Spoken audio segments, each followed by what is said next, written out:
Hi, this is Joseph Fink, obviously. Who else would it be? Joseph. Like, Mink? No. I'm going to keep this short. Or not. Maybe I'll go really long. Maybe this will be the entire episode. Just me, the real Joseph Fink, talking. Hey, we released a recording of our last touring live show, Condos, with almost an hour of brand new episode and live backing music by Disparition, and guest stars like, Jackson Public, Mara Wilson, and of course Dylan Marin as Carlos.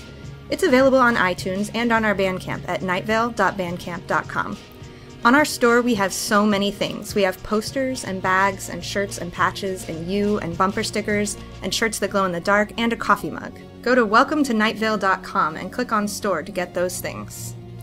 Hey, if you like what we do here with our show and you want to help us try defying gravity, please consider signing up for a small monthly donation. We really do depend on all of you. Those who donate a little more get a special personal audio thank you from Cecil himself. Go to welcometonightveil.com and click on donate to do that thing. That's it for me, Joseph Fink, right? Anyway, thanks. All that glitters is not gold. Particularly that thing over there. That's maybe a giant insect of some sort. It's really too dark to tell. Welcome to Найт-Вейла.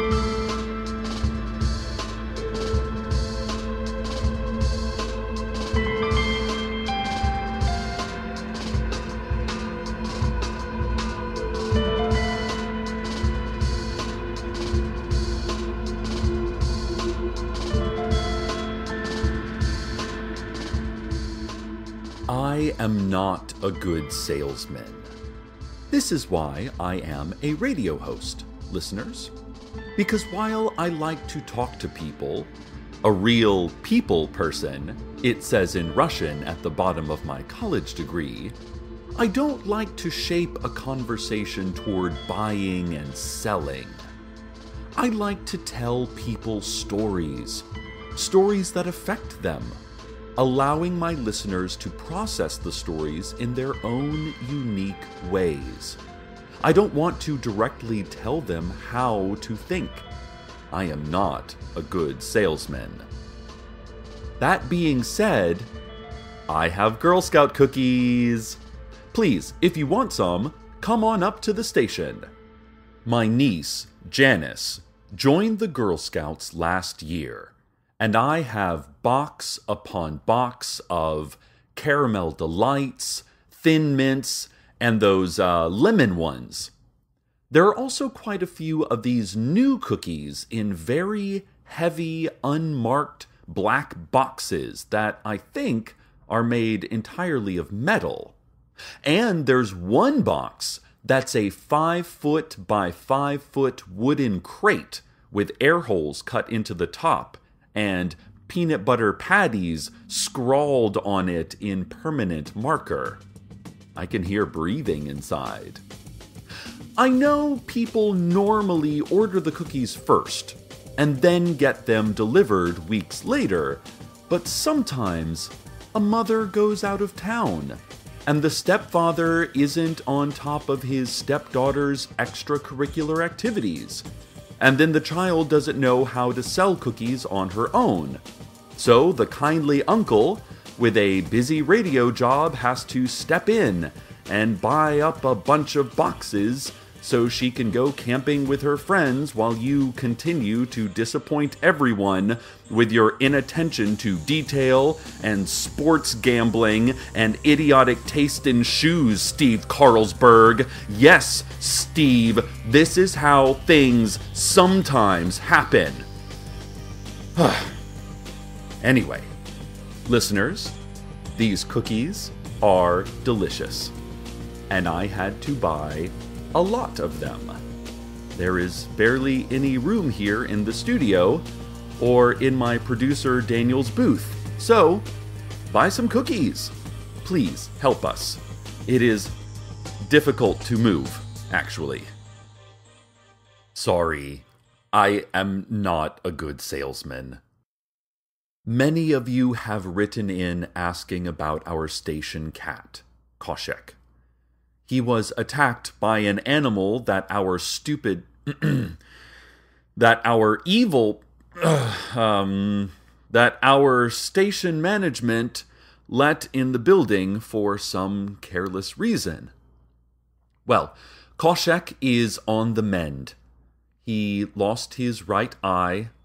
His legs are healing, but he's missing part of his front left paw and will walk with a limp. He's at the vet today to have the feeding tube removed. It's fine. He is fine. Oh, here's something nice, though. Kosheke spent his whole life floating 4 feet off the ground at a fixed point in the men's bathroom here at our station. He never moved from there until he was attacked. I hate to think much about the pain he's been in while healing from broken bones and severe lacerations, but, listeners, I got to hold Kosheke for the first time last week. I got to pick him up, hug him, carry him around my home. Carlos is allergic to cats, but I bought him some Claritin, so he'll be fine while Kosheke heals. Thanks for all your concerns, dear listeners. It's wonderful to have him back. Oh, hey! Janice's Girl Scout cookies have really been moving. The guys in sales just came by and bought some classic shortbread cookies. The guys were all wearing matching suits and wool hats, and they threw the boxes of cookies back and forth to each other while shouting, "Hup!" and "Catch!" and "Look alive, Sean!" as they jogged back to their cubicles. All of the guys in sales are named Sean. So, if you like delicious cookies, come on up to the station. I already bought all these cookies with my own money, but I told Janice I would donate back all the proceeds from selling these boxes. So, it's kind of an extra gift to the Girl Scouts of Найт-Вейл.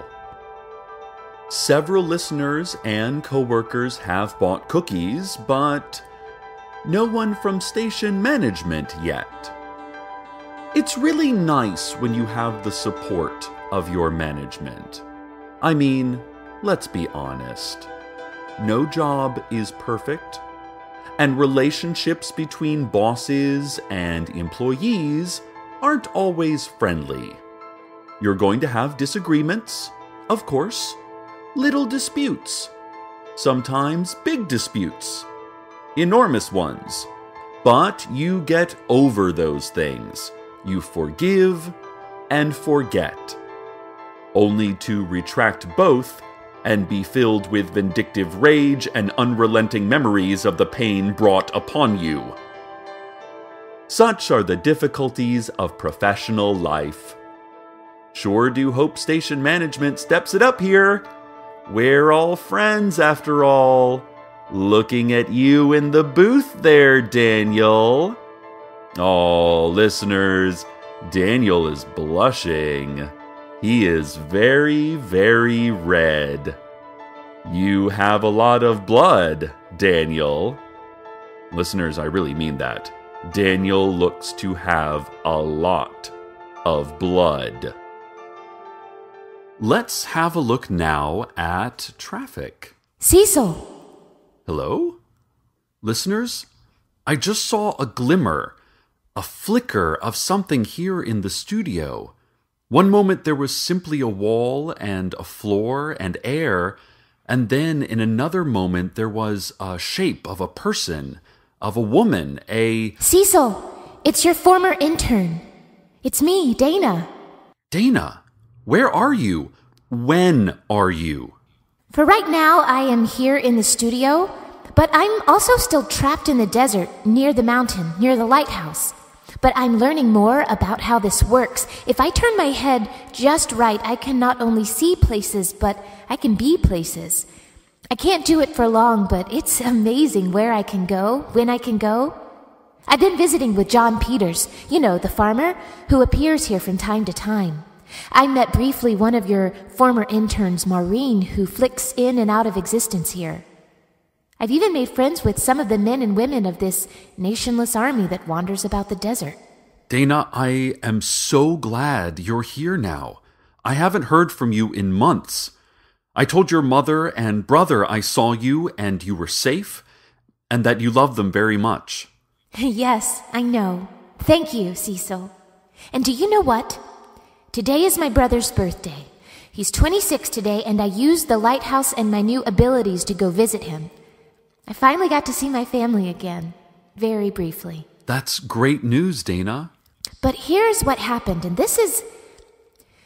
Well, when I appeared in my mother's home, I saw my mother, I saw my brother, I saw their friends, I saw a cake, and the cake said, "Happy 33rd birthday." And I was confused because he is only 26. And I saw a woman standing near my brother. She wore a suit. She had short, natural hair. She stood up straight. She glowed. She looked important. I recognized her. And then my brother saw me standing there, and my mother saw me standing there, and others saw me standing there, and they began to cry. But they were fearful tears, turning into shouts and screams. Some people ran from the room. My mother couldn't come near me. I said, "Mom, it's me, Dana." And I held out my arms and tried to step toward her. And no one could control their fear, their cries. No one could move. But the woman next to my brother, she was smiling. She knew. She stepped toward me, and in that moment, I saw who it was. I knew who it was. It was me, Cecil. It must have been 29 if my math is good. And I turned to our mother and said, "It's okay. It's okay." And she held her hands up, and people went silent. People listened. And she told the room who I was, who she was, who we were, and what had happened, or for me, what will happen. And the tears turned from fear to relief to joy, and we embraced. You saw yourself. You saw your older self. You should have seen the way everyone looked at the older me, Cecil. They admired me. They saw me for someone else. I must be important in my future life. I must have a good job or be a significant part of society. I must have become something. I tried to ask what I was to become, but I began to blink out of that time and place. And I was back in the desert, more alone, less important. You have always been important. You have always been something. Age just reveals the facts that always were, Dana. Experience uncovers the you that always was. I am glad to know that you will be safe, that you will come home, that... Dana? You just flickered. I can't see you. I can't stay any longer. I'm always going somewhere. Someday I won't have to go. I will just be in the place that I am. Our time and space will match again someday, Cecil. And I am glad to know that. Oh, tell Maureen hi. Goodbye, Cecil. The Найт-Вейл Highway Department is asking all motorists to please turn on your headlights when driving through construction zones. If you see workers, please turn on your headlights. If you see workers in orange vests and black balaclavas holding large metal devices that look like miniature satellite dishes and whispering coded instructions into walkie-talkies, while low-hovering disc-shaped aircraft of the like you have never seen before zip about quickly overhead, please turn on your headlights. Please, for the safety of our workers, slow your vehicle. Please turn on your headlights and slow your vehicle. Slow your vehicle with your headlights clearly in the on setting to a crawl. Come to a complete stop. For the safety of our highway workers and their vast interplanetary secrets, please get out of your vehicle and walk toward the hum. You will hear a loud humming from above. Please Follow the humming until you are completely lifted from this earth, from this world, never to return. Well, to return eventually, but not to this time. To a completely different time. Maybe millennia from now. Maybe millennia ago. Who knows? You will, eventually. This public service announcement has been brought to you by the Найт-Вейл Highway Department. Good news, listeners. Daniel is telling me that StrexCorp and the whole management of the station is very excited about my support of the Girl Scouts of Найт-Вейл, and they want to buy every box of Janice's cookies. In fact, Lauren Mallard, our program director and StrexCorp executive, is back again, here in my studio with an announcement to make. Thank you, Cecil. StrexCorp has long been a supporter of community organizations and the Girl Scouts, with their commitment to teaching young girls about nature, surviving in nature, controlling nature with their minds, radiation immunity, and advanced knife fighting skills, are an important institution here in Найт-Вейл. Not just for our women leaders in the future, but also for StrexCorp right now, here in the present. The Girl Scouts not only have a great reputation for youth leadership training, but a pretty extensive database of nearly every girl in Найт-Вейл. Their names, addresses, phone numbers, emails, and skill levels at various talents, like oil painting or parasailing, or library science, or slingshots, or helicopter piloting.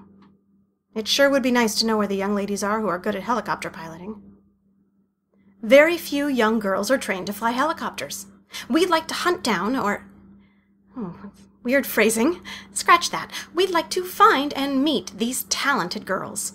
So, StrexCorp is proud to announce that they have purchased the Girl Scouts of Найт-Вейл and will also be taking over management of the organization immediately. Thank you, Найт-Вейл. We look forward to leading your children. Daniel, can you help me carry these cookies out of here? Thank you, Lauren, for that.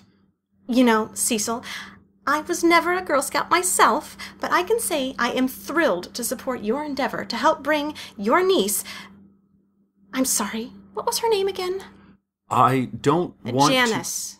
Yeah, it was Janice. I love the way you are taking part in Janice's life. You must really care for her. Yes, with all my heart, but I don't...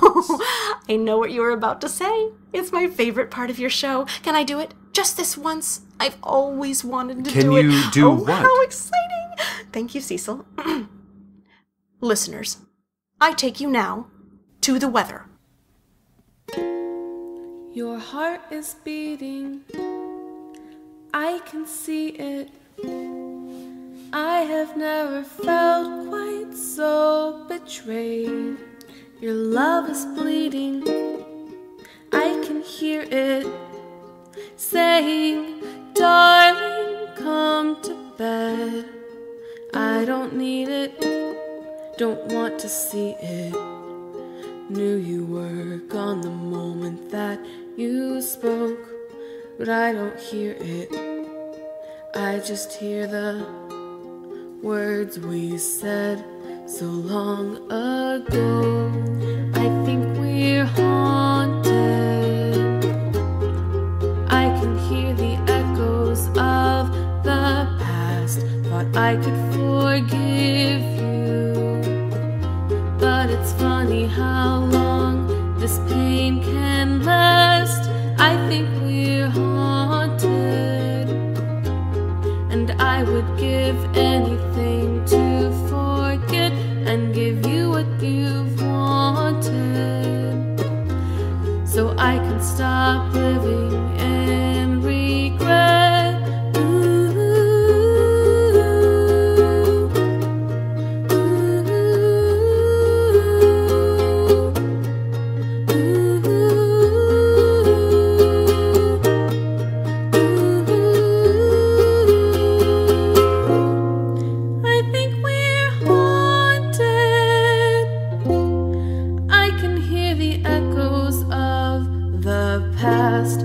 I could forgive you, but it's funny how long this pain can last.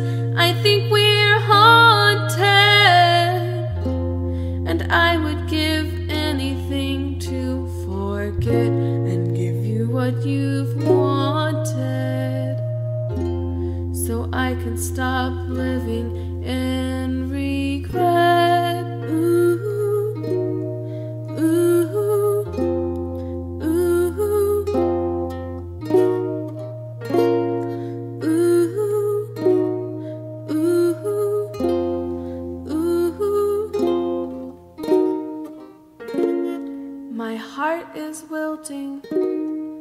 I can feel it. I have never felt so. I just talked to Janice, listeners, to tell her we sold all the cookies. And she is very happy about the upcoming camping trip. She is a sweet child who loves the outdoors. Thank you, listeners and station co-workers. No thank you to Steve Carlsberg, who couldn't be bothered. Thank you, I guess, to Strex Corp for contributing to a great cause. Please, continue the great work of the Girl Scouts. Please. They are a good organization and they deserve so much better. They deserve so many good things. I hope all of the girls out there are safe on their upcoming camping trip. There are not many places to hide in the desert, girls, but you're very innovative. I mean, for playing tag, of course. I mean, for simple games, of course. Not for self-preservation or well-thought-out strategic attacks on a highly organized enemy. You would never need to hide for those reasons. Why would I even say that? Why would I say anything? Words. No. These are just strange noises I'm making with my face. Strange noises. And for the rest of you, what do you need? Did you get your cookies yet? Are you nourished by a couple of dollars given to a good cause in exchange for some sugary treats? Do you feel you have done enough to help young women? A specific young woman with helicopter skills? To achieve great things in a town that needs now more than ever great things achieved? Did you do enough with your cookie purchase to actualize what you believe in? To empower kids who will one day rise up and speak a great truth while waving tear-stained copies of Elizabeth Barrett Browning's Sonnets from the Portuguese? Did you? I'm sorry. I am not a good salesman. Oh, and now it's time to go pick up Koshekke from the vet, listeners. Stay tuned next for a lifetime of self-questioning, followed by conflicting answers from an unreliable source. Good night, Найт-Вейл. Good night.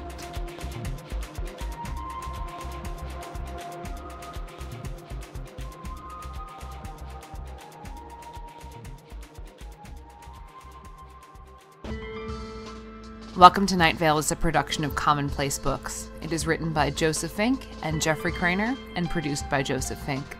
The voice of Найт-Вейл is Cecil Baldwin. The voice of Dana was Jessica Nicole. The voice of Lauren Mallard was Lauren Sharp. Original music by Disparition. All of it can be found at disparition.info or at disparition.bandcamp.com. This episode's weather was Haunted by Maya Kern. Find out more at mayakern.bandcamp.com. Comments, questions, email us at nightveil@commonplacebooks.com or follow us on Twitter at Найт-Вейл Radio. Check out welcometonightvale.com for more information on this show, as well as all sorts of cool Найт-Вейл stuff you can own. And while you're there, consider clicking the donate link. That'd be cool of you. Today's proverb: at your smallest components, you are indistinguishable from a forest fire.